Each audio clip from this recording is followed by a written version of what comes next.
Воздржани за меѓусебни критики, со заклучок дека средбата била конструктивна. Со вакви оценки излегува власта и опозицијата, кои по подолга пауза повторно се врати на преговарачка маса за законот за јавно обвинителство, овој пат во владата.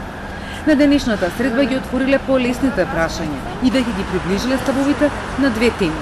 Првото е начинот на финансирање и изголемување на буџетската независност на државното јавно обвинителство, каде што гледаме дека горе-долу имаме некои слични концепти и приближување на ставовите, и второто е зголемувањето на одговорноста на самите обвинители како поединци, но исто така и на обвинителствата како структури. Да го зголемиме тотално буџетот на обвинителството како би добиле поголема самостојност како орган, во секој случај со тоа и да најдеме модуси за поголема одговорност на вработените и на самите обвинители.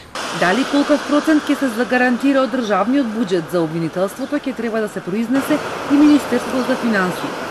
Жешките теми, како оние за шеф на новото обвинителство за висока корупција и продолжување на предметите на СЈО, останува за некоја наредна средба. Денеска и двете страни не сакаат да говорат повеќе околу овие прашања, кај кои постојат клучни разлики меѓу власта и опозицијата.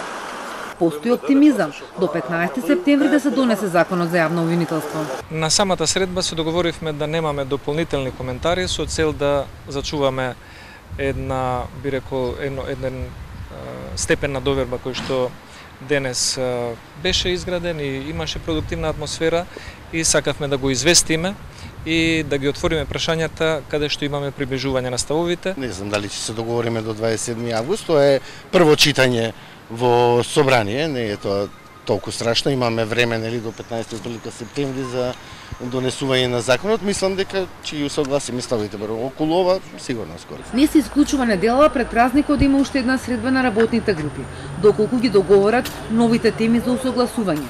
На маса има два закона за јавно обвинителство и судбината на СЈО. Ристовски вели законот поднесен од владата веќе е во собраниска процедура и доколку се постигне договор, забелешките на ВМРО ДПМН ќе бидат амандмански вметнати.